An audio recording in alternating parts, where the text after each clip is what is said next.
الشيطان الرجيم بسم الله الرحمن الرحيم يا أيها الذين آمنوا إن جاءكم فاسق بنبأ فتبينوا أن تصيبوا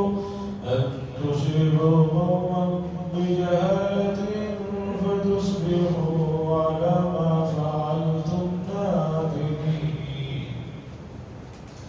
وقال صلى الله عليه وسلم كفى بالمرء كذبا أن يحدث بكل ما سمع أو كما قال صلى الله عليه وسلم. حضرات، گزشتہ مجلس میں واقعی کربلا کو مختصر لیکن بالکل معتبر روایتوں کے حوالے سے واقعی کو میں نے سنایا اور بہت کوشش کے باوجود کچھ حصہ اور اس سے جڑی ہوئی کچھ چیزیں باقی رہ گئی، اسے آج میں سنا دینا چاہتا ہوں۔ یہ کربلا چونکہ اتنا اہم واقعہ ہے اور اس واقعے سے جڑے ہوئے بہت سی چیزیں ایسے ہیں جن کا تعلق عقیدوں پر آتا ہے، اس لیے صحیح صورتحال کا جاننا اور سمجھنا بہت ضروری ہے۔ جیسے کہ گزشتہ مجلس میں یہ بات آئی کہ حضرت حسین رضی اللہ تعالیٰ اور آپ کے ساتھیوں کو شہید کر دیا گیا اور کوفہ کے گورنر عبید اللہ ابن زیاد کے حکم پر یہ کام ہوا تھا۔ گورنر کے سامنے حضرت حسین رضی اللہ تعالیٰ عنہ کا سر مبارک جو جسم سے علیحدہ کر دیا گیا تھا لایا گیا، اور آپ کے خاندان کے جو افراد خواتین تھے اور آپ کے فرزند جو اس وقت بیمار تھے وہ تھے، جن کو زین العابدین کہا جاتا ہے، یہ سب حضرات تھے کو کوفہ کے گورنر ابن زیاد کے سامنے لایا گیا۔ پھر ابن زیاد نے ان سبھی حضرات کو حضرت حسین رضی اللہ تعالیٰ عنہ کے سر مبارک کے ساتھ دمشق ملک شام، جہاں اس وقت مسلمانوں کا کیپٹل تھا وہ دمشق، اور یزید وہیں پر رہتا تھا، تو یزید کے پاس اس پورے قافلے کو بھیج دیا گیا۔ یزید کے سامنے یہ حضرات آئے تو یزید کے گھر والوں نے بھی یزید کو حضرت حسین رضی اللہ تعالیٰ عنہ کی شہادت پر بہت زیادہ ناراضگی کا اور کھرا کھوٹا سنایا۔ یزید کے بارے میں آتا ہے کہ یزید نے بہت زیادہ ابن زیاد پر لعنت کی اور کہا کہ ابن زیاد نے یہ جو کام کیا اللہ اس پر لعنت ہو، میں نے تو قتل کا حکم نہیں دیا تھا، میں تو لانے کا حکم دیا تھا۔ اس کے بعد قافلے کے جو افراد تھے جس میں خواتین تھی، حضرت علی رضی اللہ تعالیٰ عنہ کی دختر تھی، یعنی حضرت حسین رضی اللہ تعالیٰ عنہ کی بہن تھی، اور ان کے بچے تھے، ان سب کو ان کی خواہش کے مطابق دمشق سے مدینہ منورہ روانہ کر دیا گیا۔ یزید نے کہا کہ کسی بھی چیز کی ضرورت ہو تو ہمیں بتاؤ، میں یہ نہیں چاہتا تھا کہ اس طرح کا معاملہ ہو، لیکن ہو گیا، مجھے اس پر افسوس ہے۔ یہ کہہ کر اس نے ان تمام حضرات کو ان کی کی خواہش کے مطابق مدینہ منورہ روانہ کر دیا اور یہ حضرات وہاں سے مدینہ منورہ تشریف لائے اور وہاں آ کر پھر سکونت انہوں نے اختیار کی۔ یہاں واقعہ ختم ہوتا ہے۔ اب اصل کچھ مسائل ہیں جس کی طرف توجہ دینا ہے۔ حضرت حسین رضی اللہ تعالیٰ عنہ کے قتل کے اصل ذمہ دار کو چونکہ شیعہ لوگوں نے تاریخ میں اتنا جھوٹ اور اتنی ساری چیزوں کو ملاوٹ کر دیا اور بھر دیا ہے کہ بہت سارے حضرات اس نازک مسئلے میں بہک جاتے ہیں اور ان کو سمجھ میں نہیں آتا۔ ماہرین مانتے ہیں کہ حضرت حسین رضی اللہ تعالیٰ عنہ کی شہادت کی ذمہ داری صرف کسی ایک پر نہیں ہے، اس میں کئی حضرات ملوث ہیں۔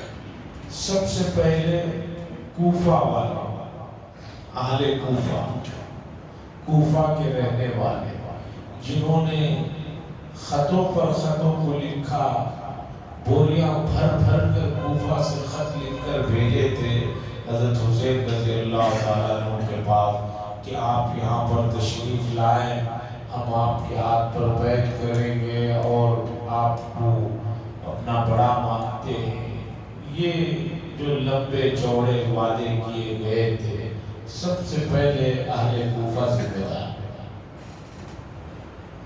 چونکہ حضرت حسین رضی اللہ تعالیٰ انہی لوگوں کی گزارش، ان کی فرمائش، ان کی التجا پر مکے سے نکلے تھے اور ان لوگوں نے حضرت حسین رضی اللہ تعالیٰ عنہ کے کوفہ پہنچتے اپنی پارٹیاں بدل دی اور اپنی خباثت دکھا دی اور بے وفائی کی، اور آپ کے ساتھ، آپ سے پہلے آپ کے چچا زاد بھائی مسلم بن عقیل رضی اللہ تعالیٰ عنہ سب کے ساتھ دھوکہ دیا۔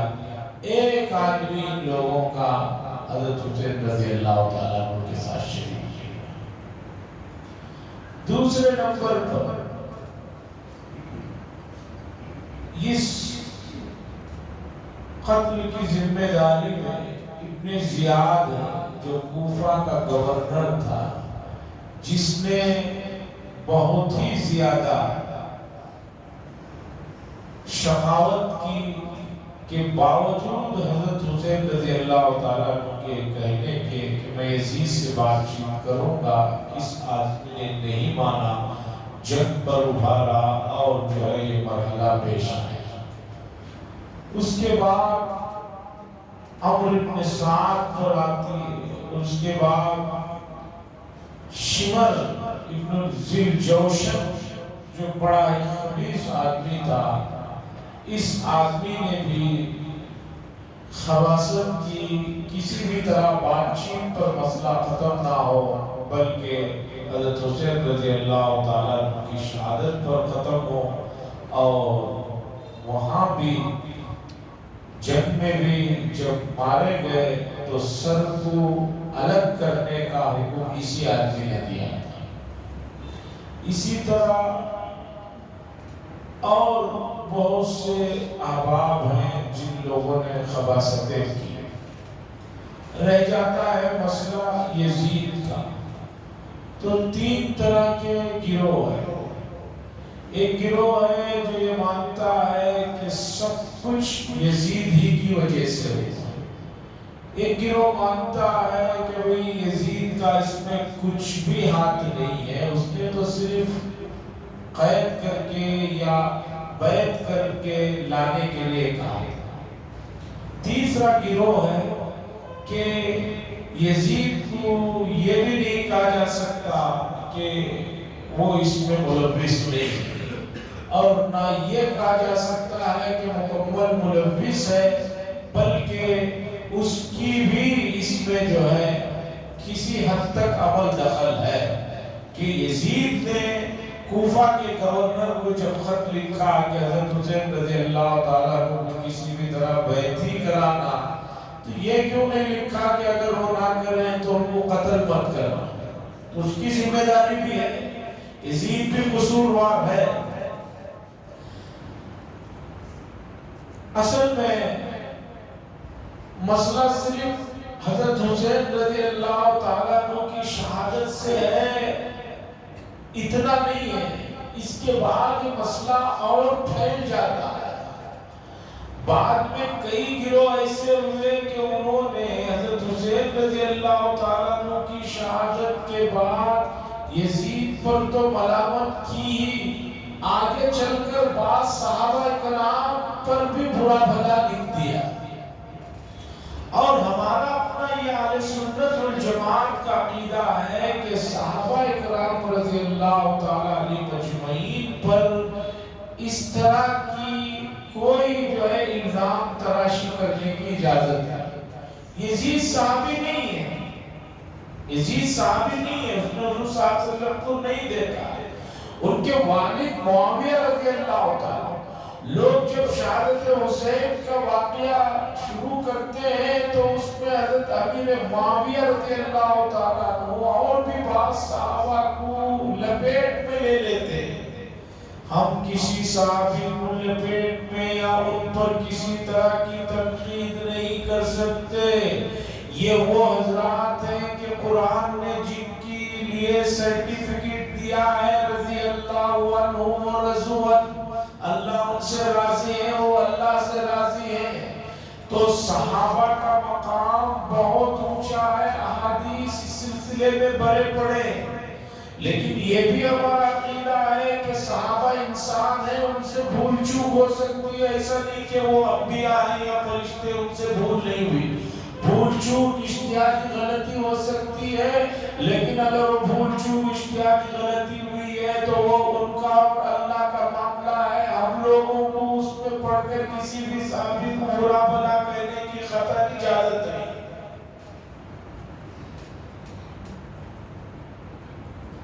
بڑے بڑے لوگ یہاں چوک جاتے ہیں، بڑے بڑے لوگ یہاں پر چوک جاتے ہیں۔ وہ شہادت حسین رضی اللہ تعالیٰ عنہ کے واقعے کے ذیل میں بہت سے صحابہ پر بھی نکیر کر جاتے ہیں، اور بڑے بڑے محققین اس طرح کی غلطیاں کر بیٹھے۔ مثلا قریب میں گزرے ہوئے زمانے میں مولانا ابوالعلا مودودی صاحب خلافت و ملوکیت کتاب لکھی، حالات لکھتے گئے، لیکن لکھتے لکھتے انہوں نے صرف حضرت امیر معاویہ ہی نہیں اور بھی کئی صحابہ پر جو ہے انہوں نے جو ہے قلم اٹھا دیا۔ یہ قابل قبول نہیں ہے۔ اب موجودہ زمانے میں اپنے وقت کے ایک اچھے مقرر، اچھے گھرانے کے آدمی مولانا سید سلمان ندوی صاحب جو ندوۃ العلماء سے تعلق رکھتے ہیں، مولانا علی میاں صاحب کے خاندان سے تعلق رکھتے ہیں، فی الحال وہ گمراہ کن بیانات دے رہے ہیں جس میں کہہ رہے ہیں کہ صحابہ میں منافق تھے۔ منافق صحابی کیسے ہو سکتا ہے؟ کوئی آدمی منافق ہو وہ صحابی کیسے ہو سکتا ہے؟ وہ اس وقت اس طرح کے بیانات دے رہے ہیں خدا جانے کسے خوش کرنے کے لیے، کسی جو ہے واہ لینے کے لیے۔ تو بہرحال شہادت حسین رضی اللہ تعالیٰ عنہ سے دردناک واقعہ تو حضرت عثمان بن عفان رضی اللہ تعالیٰ عنہ کا ہے، جو ظلماً شہید کیے گئے تھے، جو امیر المومنین تھے۔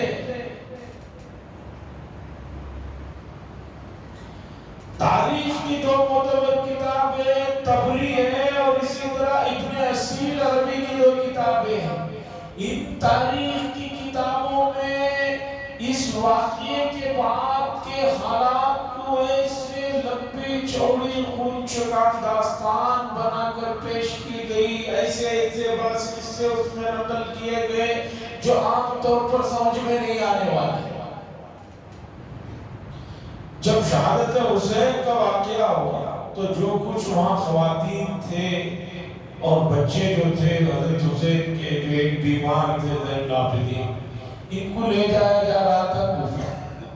وہ اس وقت ویسے ہی عورتیں ڈری ہوئی سہمی ہوئی تھی، لیکن کتابوں میں ملتا ہے کہ ان لوگوں نے وہاں کھڑے ہو کر تقریریں کی، وہاں کھڑے ہو کر جو ہے برا بھلا کہا، یہ کہا وہ کہا۔ یہ سب وہ چیزیں ہیں جو بعد میں شیعہ لوگوں نے گھڑ گھڑ کے جو ہے جمع کر کے اس میں ڈالا ہے، اور موقع نہیں ہے، یہ علمی مجلس ہے، ورنہ میں بتاتا کہ جن لوگوں نے اس طرح کی چیزوں کو نقل کیا ہے وہ پہلے ایک چیز نقل کرتے ہیں، پھر نیچے چلتے چلتے دوسری چیز نقل کرتے ہیں، پہلے اور دوسری چیز میں ابتدا میں انتہا میں جو ہے تضاد نظر آتا ہے۔ تو آپ اتنا ذہن میں رکھیے کہ حضرت حسین رضی اللہ تعالیٰ عنہ کی جو شہادت ہوئی ہے، یہ جن لوگوں کی بھی سازشیں رہی ہیں اس میں کسی صحابی کا کوئی عمل دخل نہیں۔ اور میں کل بتا چکا ہوں گزشتہ مجلس میں کہ اللہ تبارک و تعالی یہ چاہتے تھے کہ سادات رسول اللہ صلی اللہ علیہ وسلم کے خاندان جو ہے حکومت میں نہ رہے، حکومت سے الگ رہے، علمی کام میں رہے، اس لیے کہ کوئی آدمی کتنی بھی بہتر حکومت کرے لوگ تو جو ہے اس پر برا بھلا بولتے ہی ہیں۔ اس لیے اللہ تعالیٰ نے تکوینی طور پر ان کو اس طرح اس مسئلے سے الگ کر لیا۔ اور شہادت حسین کا سب سے بڑا فائدہ یہ رہا کہ امت میں آنے والے قیامت تک کے مسلمانوں کے لیے یہ بات بتا دی گئی، سمجھا دی گئی کہ جب بھی کوئی بات ہو حق کی آواز کو اٹھانا پڑے تو آواز اٹھانا چاہیے، آواز کو دبا کر اور چھپا کر نہیں رکھنا چاہیے۔ اس لیے جب بھی کوئی بات ہوتی ہے تو آدمی کے سامنے حضرت حسین رضی اللہ تعالیٰ عنہ کی سیرت ہوتی ہے، وہ حق بات کہنے سے ڈرتا ہے۔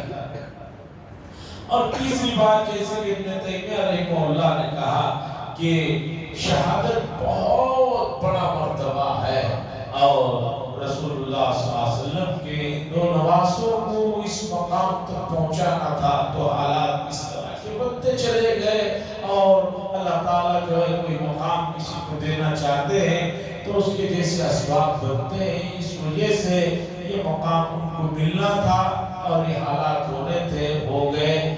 اور اس طرح جو ہے یہ واقعہ اس زمانے کے ساتھ رہا، لیکن موجودہ زمانے میں اس واقعے کو یا اس تاریخ کے ساتھ لوگوں نے جس طرح کا سوچ بنا رکھا ہے، جس طرح کی عجیب حالت بنا رکھی ہے۔ ابھی کل پرسوں ایک واقعہ ہے جس کو یہ بات بتائی گئی تھی، مجھے اب تک یہ بات نہیں معلوم، نئی شادی ہوئی ہے، 6-7 مہینے ہوئے ہیں کہ محرم کی پہلی تاریخ سے میاں بیوی کو علیحدہ کر دیا گیا۔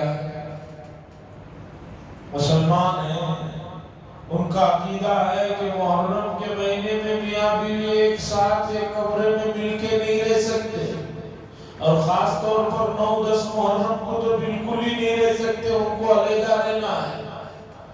لڑکا چلے بھی گیا تو ان کے گھر والوں نے، لڑکی والوں نے کہا نہیں اس طرح نہیں ہو سکتا، علیحدہ رہنا ہے۔ یہ تو ظلم کی انتہا ہے کہ اس طرح کی عقیدگی، اس طرح کی سوچ کہ اس مہینے میں آدمی کوئی خوشی نہ منائے، اگر خوشی نہ منائے تو پھر 10 محرم کو جو بڑے قیمتی پکوان بنتے ہیں وہ کیوں بنتے ہیں، وہ بھی نہ کھائے۔ 10 محرم کو کہتے ہیں بڑا اچھا دن نہیں ہے، لیکن اچھی چیزیں اس دن اسپیشل ڈشیں بنا بنا کر کھا رہے ہیں، وہ بھی تو نہیں ہونا چاہیے۔ پیٹ کا مسئلہ آتا ہے تو کوئی بات ہی نہیں ہے، دوسرے عقیدوں میں جو چاہے آپ بھر دیں، کوئی آپ کو پوچھنے والا نہیں۔ تو اس لیے عزیزان گرامی، اس مہینے سے متعلق یا اس کے بعد والے مہینے سے متعلق جو چیزیں ہیں، آپ ان چیزوں کی حقیقت کو سمجھیں کہ محرم کا مقام و مرتبہ آج سے نہیں